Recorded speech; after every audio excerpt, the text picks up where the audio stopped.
Maximum students तो ऐसे हैं जिनके पिता या माता ना सीबीएसई से है ना आईसीएसई से हैं, ठीक है, वो स्टेट बोर्ड से हैं। तो उनके लिए तो सीबीएसई भी नई चीज है, और अगर आईसीएसई की बात करूं तो वो तो और भी ज्यादा नई चीज है। तो धीरे धीरे समाज में अवेयरनेस होगा इसके बारे में, और हम लोग जो बहुत इंपॉर्टेंट चीज है वो होता है स्टूडेंट्स फीडबैक। तो हमारे यहाँ 12 क्वेश्चंस का एक क्वेश्चनर हमने बना के रखा है, जिसमें कि टीचिंग और शिक्षा के अलग अलग आयाम को इवैल्यूएट करता हुआ स्टूडेंट्स का फीडबैक होता है टीचर्स के लिए। और ये हम लोग बड़ी कॉन्फिडेंशियल तरीके से करते हैं। अच्छा, स्टूडेंट्स को अपना सर्वे के ऊपर नाम नहीं लिखना होता है इसमें, केवल वो अपना क्लास और सेक्शन लिखता है, और उसमें वो हर एंगल को हर एक टीचर के उसमें इवैल्यूएट करता है, अपना उसमें जजमेंट देता है।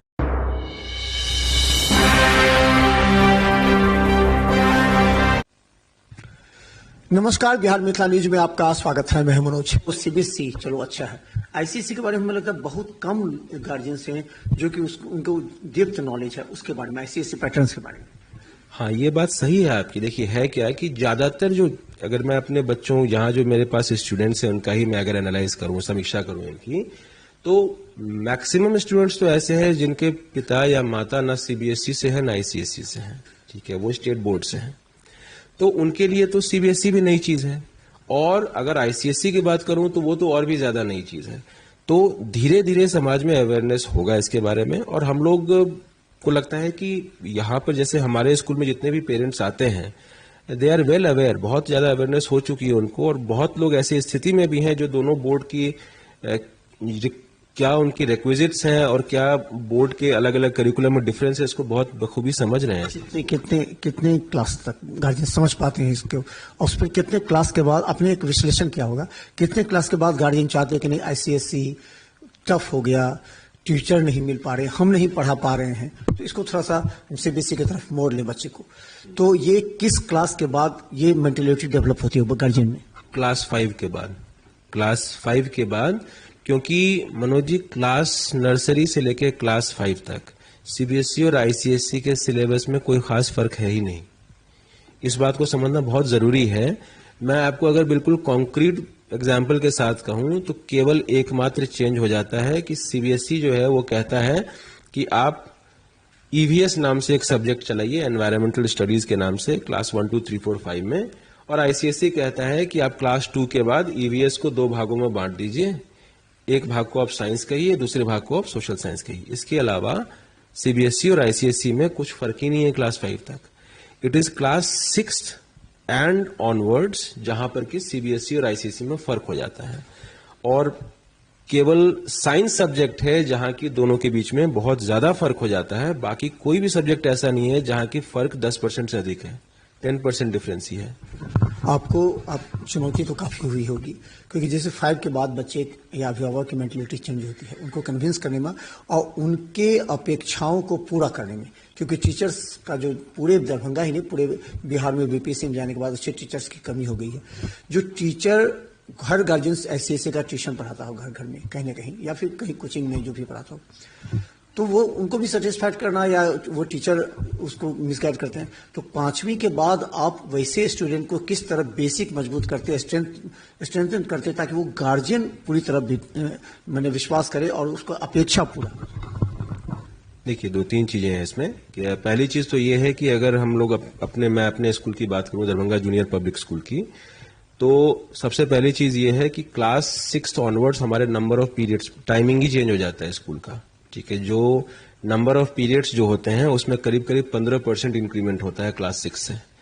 15 से 20% पीरियड्स एक्स्ट्रा कर देते हैं हम लोग क्लास 6 से, क्योंकि हम जानते हैं कि जितना सिलेबस कवर करना है हमें आईसीएसई में, वो क्लास 5 के स्कूल टाइमिंग के साथ हम लोग उसको जस्टिस नहीं कर पाएंगे उसके साथ। तो पॉइंट नंबर 1 तो ये हम लोग का चेंज होता है। दूसरा, क्लास 6 ऑनवर्ड्स जो टीचर्स होते हैं आईसीएसई के लिए, डेफिनेटली उसमें क्वालिटी तो होनी ही चाहिए, लेकिन ये मैं एक्सक्लूसिवली आईसीएसई के लिए नहीं कहूंगा कि केवल आईसीएसई में ही। क्वालिटी टीचर तो हर स्कूल की दरकार है, और क्वालिटी टीचर तो मेरे ख्याल से इर्रेस्पेक्टिव ऑफ बोर्ड होना चाहिए। हम किसी भी बोर्ड से जुड़े हुए हों, अच्छे टीचर तो हमेशा बैकबोन है किसी भी संस्था के, और इसीलिए अगर अच्छे टीचर्स होते हैं तो वो स्कूल के बेहतरी के लिए और स्कूल के क्वालिटी एनहांसमेंट के लिए वो सबसे इम्पोर्टेंट मेरे ख्याल से रोल प्ले करता है। हमने भी एक सर्वे किया है जिसमें हमने देखा है कि जो टीचर्स जो ट्यूशन पढ़ाते हैं या स्कूल में भी टीचर्स हैं, उनको आसान लगता है। अच्छा, ऐसे में भी होंगे तो बहुत से आपने विश्लेषण किया होगा, बहुत से ऐसे टीचर आपके स्कूल के भी हैं जो सीबीएसई को ज़्यादा नहीं चाहते हैं, ज़्यादा मेहनत करना, आपको वर्कशॉप करना पड़ता होगा, आपको डेली टारगेटेड सिलेबस चैप्टर देना पड़ता होगा, उसका फीडबैक लेना पड़ता होगा। उस फीडबैक को फिर आप कैसे उसको उन लोगों से उसको पूरा कार्यान्वित करवाते हैं, कैसे आगे फिर स्ट्रेटजी तैयार करते हैं। तो ये क्लास टीचर और जो टीचर हैं उनको किस तरह वर्कशॉप लेते हुए आप उनको आगे का टारगेट। सबसे पहली चीज तो ये है कि रिक्रूटमेंट के टाइम ही हम लोगों को बहुत सतर्क रहना चाहिए। किसी भी स्कूल को अगर मान लीजिए हम लोग हैं या कोई भी दूसरे स्कूल हैं जो अच्छे स्कूल हैं, जो कोशिश कर रहे हैं कि एक प्रॉपर क्वालिटी को इस शहर में पहुंचा सकें एजुकेशन की, तो रिक्रूटमेंट के टाइम ही उनको बहुत ही सावधानी बरतनी चाहिए। जैसे हम लोग के यहाँ रिक्रूटमेंट के 4 अलग अलग स्टेप्स होते हैं, ठीक है। उसमें रिटन टेस्ट होता है, सब्जेक्ट का टेस्ट होता है, फिर इंटरव्यू होता है, फिर डेमोन्स्ट्रेशन क्लास होता है। तो क्योंकि पर्सनली मेरा मानना ऐसा है कि अगर रिक्रूटमेंट रॉन्ग है या गलत टीचर का सिलेक्शन हो गया है तो बहुत अधिक ट्रेनिंग और वर्कशॉप के बाद भी बहुत ज़्यादा आप उसमें तब्दीली ला नहीं पाएंगे टीचर्स की क्वालिटी में। तो step number 1 has to be कि right person should be on board, कि और उसके लिए हम लोग बहुत मेहनत करते हैं।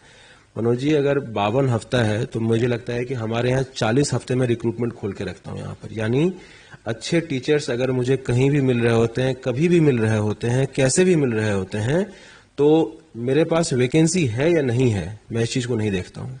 यानी मेरी पहली प्रायोरिटी होती है कि he is a good teacher और she is a good teacher, ये बच्चों के साथ न्याय कर पाएंगे, this person has to be in the system. उसके बाद देखेंगे हम लोग कि कब उनके लिए प्रॉपर वैकेंसी क्रिएट होती है। तो ऐसे बहुत सारे टीचर हैं जो 3-3, 4-4, 5-5 महीने जो हैं उनके पास बहुत लो नंबर ऑफ क्लासेस होते हैं, क्योंकि जब उनका रिक्रूटमेंट हुआ तो उस टाइम उनके रिक्रूटमेंट की कोई जगह नहीं थी। तो पहली चीज़ तो ये हम लोगों को रखना पड़ता है। दूसरा जो होता है वो होता है on the job training. On the job training का मतलब होता है कि रादर देन कि हम क्लासरूम में एक बिठा करके टीचर्स को ट्रेनिंग दे रहे हैं, हम टीचर्स को ऑब्जर्व करते हैं थ्रू सीसीटीवी कैमरास, और जो कुछ टीचर्स जो हमारे पुराने हैं और जो पूरे सिस्टम को बहुत अच्छी तरह समझ गए हैं, कई बार उनको भी हम रिक्वेस्ट करते हैं कि और with permission from the new teacher कि वो बैठ करके क्लास में उनको ऑब्जर्व करते हैं और जो चीज़ें इम्प्रूवमेंट के लिए होती हैं उस पर वर्क करते हैं। तीसरा जो होता है, जो बहुत इंपॉर्टेंट चीज़ है, वो होता है स्टूडेंट्स फीडबैक। तो हमारे यहाँ 12 क्वेश्चंस का एक क्वेश्चनर हमने बना के रखा है जिसमें कि टीचिंग और शिक्षा के अलग अलग आयाम को इवैल्यूएट करता हुआ स्टूडेंट्स का फीडबैक होता है टीचर्स के लिए, और ये हम लोग बड़ी कॉन्फिडेंशियल तरीके से करते हैं। अच्छा, स्टूडेंट्स को अपना सर्वे के ऊपर नाम नहीं लिखना होता है इसमें, केवल वो अपना क्लास और सेक्शन लिखता है, और उसमें वो हर एंगल को हर एक टीचर के उसमें इवैल्यूएट करता है, अपना उसमें जजमेंट देता है कि इन टीचर का हमको क्रिएटिविटी किस स्तर का लगता है, टीचर क्या हमारे सवालों के जवाब सही से सेटिस्फैक्ट्री देते हैं कि नहीं देते हैं, क्या ये जो एग्जाम्पल्स यूज़ करते हैं वो बहुत रिलेवेंट है कि नहीं है, जो इनका क्लास मैनेजमेंट होता है वो सही होता है कि नहीं होता है, जो होमवर्क चेकिंग है उसकी फ्रीक्वेंसी या उसके देने की जो फ्रीक्वेंसी है वो बैलेंस्ड है या नहीं, कहीं बहुत ज़्यादा तो नहीं देते हैं, कहीं बहुत कम तो नहीं देते हैं, क्या टीचर इम्पार्शियल हैं, निष्पक्ष हैं क्लास में, या परसेप्चुअली वो निष्पक्ष है क्लास में, मतलब बच्चे भी उनको निष्पक्ष मान रहे हैं। कई बार ऐसा होता है कि जो बच्चे ज़्यादा आंसर दे रहे होते हैं क्लास में, नेचुरल ह्यूमन टेंडेंसी है कि उनके तरफ जो है सो टीचर का, या मैं और आप भी जाए तो शायद ऑटोमेटिकली झुकाव उनकी तरफ शायद बढ़ जाता है। उसको रोकने के लिए कॉन्शियस प्रयास करना होता है टीचर को। ये सारे क्वेश्चंस को हम लोग स्टूडेंट से उनका फीडबैक लेते हैं, और फिर जो जो चीज़ें ऐसी होती हैं जहां इम्प्रूवमेंट की दरकार होती है वो डिस्कस करते हैं टीचर से, और जो चीज़ें ऐसी होती है जहां वो बहुत एक्सेल कर रहे होते हैं वो उनको बताते हैं कि this is where you are excelling. ये क्योंकि टीचर का एक बहुत इंपॉर्टेंट रोल होता है, हम सभी स्कूलों के लिए भी कह रहे हैं कि टीचर का सिलेक्शन, उनका वर्कशॉप, उनका फीडबैक बहुत इंपॉर्टेंट है। जिस तरह आप सीबीएसई से बच्चों को आईसीएसई में लाते हैं, उसी तरह टीचर्स भी आते होंगे, सेम क्वालिटी उन लोगों को, सेम क्वालिटी को आप अपने अनुकूल उसको ढालते होंगे। तो जितना स्टूडेंट्स के लिए टफ है आपके लिए, टीचर्स के लिए भी टफ होगा, लेकिन वहाँ आपकी मजबूरी भी हो जाती होगी टीचर्स को, क्योंकि फिर ऐसे टीचर्स मिलते नहीं हैं, उनकी क्वालिटी है लेकिन उनका टेंडेंसी सीबीएसई लेवल का ही है। उनके एटीट्यूड को कैसे आप अपने में ढालते हैं उसको? ये देखिए, हमारे यहाँ अगर मैं टीचर्स की बात करूं तो इट्स ए मिक्स। हमारे यहाँ जो टीचर्स हैं उसमें करीब 30 से 35% ऐसे टीचर्स हैं जो कि इससे पहले किसी आईसीएसई स्कूल में काम कर रहे थे। मतलब हमारे यहाँ जो आईसीएसई में भी काम कर रहे हैं इससे पहले। इसके अलावा लगभग अदर देन दिस 35%, अबाउट 25-30% ऐसे होंगे जिन्होंने अपने करियर में आईसीएसई स्कूल के साथ कभी ना कभी काम किया हुआ है। वो बिहार में किया हो या बिहार के बाहर किसी स्टेट में किया हो। तो अबाउट 2/3 ऑफ टीचर्स हमारे यहाँ इस पूरे सिस्टम में ऐसे हैं who have exposure of ICSE, यानी वो पहले आईसीएसई सिलेबस से एक्सपोज्ड हो चुके हैं। उनके लिए ये नया नहीं है या कोई एक एलियन सिस्टम नहीं है। They are well aware with ICSE system.